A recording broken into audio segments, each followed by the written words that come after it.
One pro tip for all you desk jockeys. Alright, today I'm going to teach all you non-manual reading you-know-whats how to change some blades and change some oil. It's a handy little automotive jack. And then you've got a jack stand for all you safety queens out there.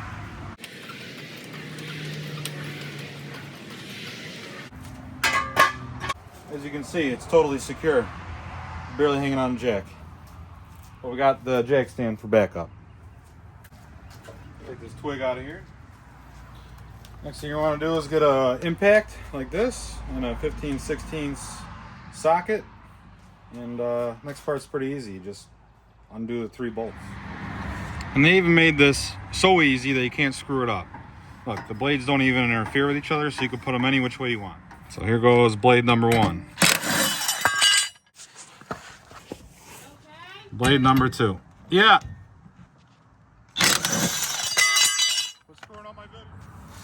And blade number 3. All right. Now you got them off. Put the new ones on. And in case you need the part number for these Scag blades, they're a Scag 482878. 482878. Need 3 of them. And just to be on the safe side, hand thread them back in, get them started. That's good to go. Put your impact on 3 and zing away. Alright, that easy.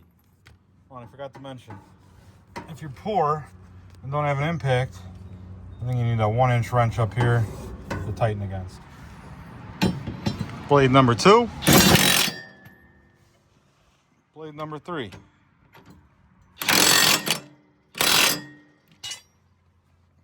There, want a little juice. There you go. Blades are changed. That's it. And yes, I did secure the back with these 1-inch boards. It won't roll over that. Not never.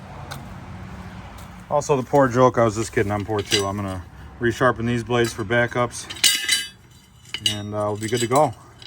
That's the blades. Next thing you wanna do is let her down. Next is the oil change. You're gonna want a pan, a filter, some 1030 oil. I know it says Honda, you could have whatever kind of oil you want, as long as it's 1030. Filter wrench, 10 mil. Pretty simple. First, loosen up the filter. Let that drain out.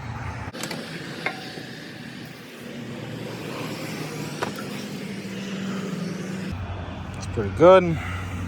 Put that to the side. And they made it pretty easy, because they got this little spout right here. You just loosen up this 10 mil. Just come right out. That easy. Just give that a minute, let it drain out. I guess we can talk about the oil filter right now. So it's a Kohler engine, 24 horse, 7000 series Pro. It's going to take a filter 5205002-S. So pause that if you need that. All right, so get the new one. Oh, they gave me the wrong color. What the heck? This is a John Deere one? Oh, it's color. So you want to put a little, get that cap off, get a little oil around the ring so it don't get stuck next time. Use the old one. See, it's all juicy. You can put it back on there. And just do snug, and then give it a good quarter turn. Maybe a little bit more. That's it. Not too tight or else it won't come off. And listen, one pro tip for all you desk jockeys. Take a little extra oil, put it in there while the drain's still open.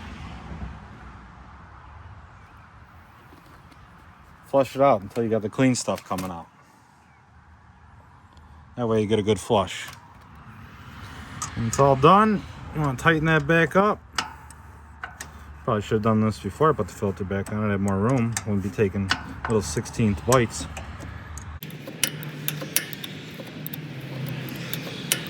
Pro tip. Let it drain. Close this up. before you put the filter on. Put a cord in. Doesn't take quite two, so just put one in.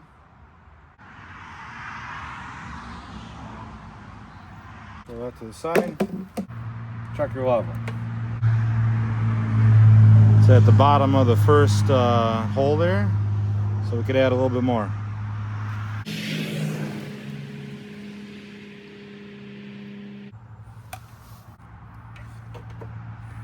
Now we got it on both holes. We're full. Now you still want to start it, run it through the filter, and check it one more time. Top it off, and that's a job well done. Think I was gonna hold out on you? I'll show you how it works. This lawn is about 12 inches long, so